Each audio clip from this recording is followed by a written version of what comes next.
నన్ను ఎగతాళి చేద్దామని వచ్చారు, నాకు క్లాస్ ఇద్దామని, నాకు కౌన్సిలింగ్ చేద్దామని కొంతమంది కలిశారు. అప్పట్లో ఒకసారి ఓ ముస్లిం సహోదరుడు వచ్చాడు. వచ్చి మీ వాళ్ళు చాలామంది మా ఇస్లాంలోకి వస్తున్నారు అన్నాడు. అంటే ఓహో అన్నాను నేను. ఓహో ఏంది, నిజంగా వస్తున్నారు, మొన్న కూడా ఒక అతను కలిశాడు మా దానిలో అన్నాడు. ఎందుకు కలిసి ఉంటాడు అన్నాను.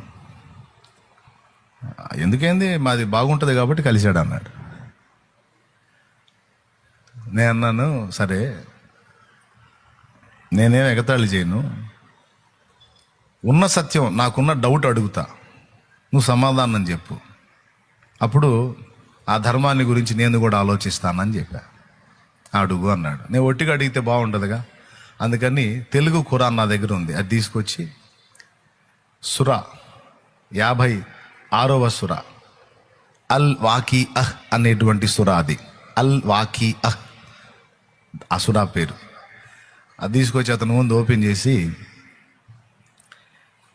అల్లా మార్గంలో చనిపోయినటువంటి భక్తులకి అల్లా స్వర్గంలో ఏమేమి ఇస్తాడో ఈ సురాలో రాసుంది. అందులో ఈ మాటలు ఉన్నాయని అవి అతని చేతే చదివించా. అందులో మొట్టమొదటి మాట ఏంటంటే, అల్లాహు మార్గంలో చనిపోయినటువంటి భక్తులకి స్వర్గంలో మధువు ప్రవహించే చలముల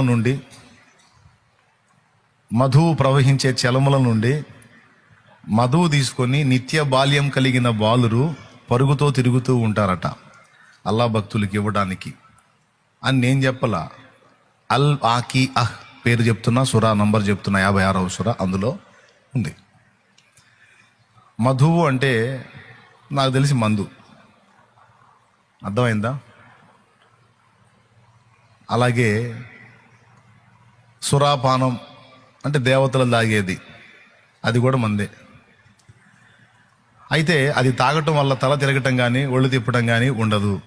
ఈ రెండు లేనప్పుడు అది మంచినీళ్ళు అయింది కానీ మధువు కాదు నా లెక్క ప్రకారం. సో అక్కడ మధువు ఉంటుంది అన్నారు. నేను అతన్ని చూపించా. అంటే మందు అనుకో, సరే కిక్కెక్కని మందు, సరే వదిలే. 2 అక్కడ రకరకాల పండ్లతో పాటు ఆహార పదార్థాలతో పాటు పక్షుల మాంసాన్ని, రకరకాల పక్షుల మాంసాన్ని కూడా ఉంచుతారు అనుంది. నేను చెప్పిన సూరాలో పక్కా ఉంటుంది, చూసుకోవచ్చు. ఉంచుతారు అనుంది. మరి పక్షులు మాంసం కావాలంటే పక్షులు చావాలి, ముందు చావాలి కదా, చస్తేనేగా మాంసం అయ్యేది. మరి చావు లేనిది స్వర్గం అంటే అది పక్షులకు కానీ మనుషులు కానీ దేనికి కూడా మరణం ఉండకూడదు. మరణం అనేది ఉందంటే అది నరలోకం అయ్యేది కానీ పరలోకం కాదు, అది భూలోకం అయ్యేది కానీ స్వర్గం కాదు. మరణం అనేది ఉంటే ఏ జీవికి మరణం ఉండనిదే స్వర్గం అంటే. మరి పక్షుల మాంసం ఉంచాలంటే పక్షులు చావాలిగా. అంటే ఖురాన్లో చెప్పిన స్వర్గంలో చావులు ఉన్నాయా? ఫస్ట్ మద్యం, 2 పక్షుల మాంసం అంటే పక్షులు చేస్తాయి అన్నమాట. 2 సరే, ఈ 2 పక్కన పెడితే 3వది, అక్కడ అందమైన కళ్ళు కలిగిన హూర్లు ఉంటారు. హూర్ అంటే బ్రాకెట్లో ఉంటుంది రమణీమణులు అని. అందమైన కళ్ళు కలిగి, పెద్ద పెద్ద చక్రాల లాంటి కళ్ళు కలిగి ఉంటారట రమణీమణులు. వాళ్ళు నేను చెప్పిన సురాలో చెప్పిన ప్రకారం పక్కా ఉంటుంది, లేకపోతే రావచ్చు నా దగ్గరికి, నేను చూపిస్తాను. నా దగ్గర తెలుగు ఖురాన్ ఉంది. అంటే విమర్శించాలని కాదు, నాకున్న డౌట్ అడిగి అంతే. అంటే ఇటోళ్ళు అటు ఎందుకు మారారు, ఏమి నచ్చి మారారంటే ఈ నచ్చినయా? 1 ఫస్ట్ మందు, 2 మాంసం, 3వది స్త్రీలు. అందమైన కళ్ళు కలిగిన హూర్లు, రమణీమణులు. ఏమండి అది చూడండి, 22లో ఉంది చూడు, 56 అల్ వాకీ అహ్ అనే దానిలో నేను చెప్పిన అధ్యాయం ఉంది. అదిగో సురా కూడా ఉంది. మరియు అందమైన కన్నులు కలిగిన సుందరాంగులు, హూర్లు ఉంటారంట. ఎవరికి వీళ్ళంతా అంటే అల్లా భక్తులకి. అదిగో మధువు ప్రవహించే చలముల నుండి నింపిన పాత్రలు, గిన్నెలు మరియు కప్పులతో పిల్లలు తిరుగుతూ ఉంటారంట. నిత్య బాల్యం కలిగిన బాలురు. ఉందా? నేను చెప్పినవి ఉన్నాయా? ఉంటాయి, అంతే, తేడా ఉంటుంది. 2, మూడోది స్త్రీలు. భూమి మీద జనం దండుకు చేస్తుంది, అక్కడే మందు మాంసం. అంటే స్వర్గంలో కూడా ఉంది అదేనా? అంటే ఇది నచ్చి అటు ట్రాన్స్ఫర్ అయ్యారా? మా వాడు ఇది నచ్చి అటు వచ్చాడా? సరేగా, నాకు డౌటు,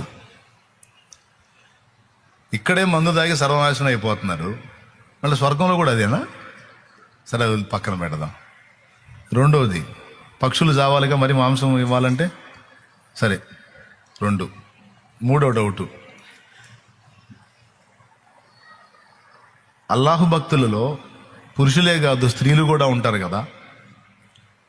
అల్లాహు భక్తులకు, పురుషులకు అందమైన కళ్ళు కలిగిన హూర్లను దేవుడు ఏర్పాటు చేస్తే అల్లా భక్తురాళ్లకు ఒక్కసారి ఊహించండి ఎట్టుంటుందో. నేను న్యాయం అడుగుతున్నా, నేను తప్పు మాట్లాడట్లేదు, విమర్శించట్లేదు, ఉన్నదాన్ని ఉన్నట్టు అడుగుతున్నా. మరి భక్తురాళ్ళ సంగతి ఏంది? ఫర్ ఎగ్జాంపుల్, మా తాతయ్య ఉన్నాడు, ఆ భక్తి మార్గంలో వెళ్ళిపోయాడు. మా తాతయ్యకి అందమైన కళ్ళు కలిగిన హూర్లు డజన్లు వేసుకొని తిరుగుతూ ఉంటాడు అనుకోండి. మా నాయనమ్మ సంగతి ఏంది?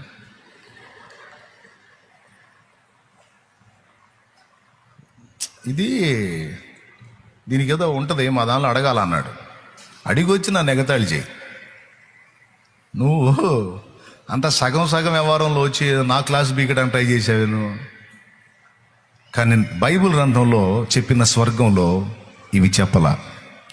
అక్కడ పెండ్లికి ఇచ్చుకున్నట్టయినను పెండ్లి చేసుకున్నట్టయినను ఉండదు, మీరందరూ సహోదరుల వలె ఉందురు అన్నాడు యేసయ్య. అక్కడ వీళ్ళు 1 డజన్ వేసుకొని వాళ్ళు 1 డజన్ వేసుకొని ఇష్టం వచ్చినట్టు ఊరేగే వ్యవహారం లేదు. బైబిల్లో చెప్పిన దానిలో పరలోకము అంటే పవిత్ర స్థలం, అది పరిశుద్ధ స్థలం, అది. అక్కడ కామ వికారాలకు తావు లేదు. మరి అక్కడుండే ఆనందం, అక్కడుండే వైభవం, అక్కడుండే సంతోషం, అదంతా దేవుని బట్టి కలిగేది. అది ఎలాగుంటుందో మనం అక్కడికి వెళ్తే కానీ మనకు అర్థం కాదు. కొన్ని విషయాలు అయితే బైబిల్లో చెప్పాడు. సూర్యుడు లేని, చంద్రుడు లేని, చీకటి రాత్రులు లేని ఆ దివ్య నగరం, కలతలు లేని, కడగళ్ళు లేని, కల్లోల స్థితిగతులు దరికే రాని ఒక అద్భుతమైనటువంటి నగరం. దాని గురించి కొన్ని వర్ణనలు బైబిల్లో ఉన్నాయి.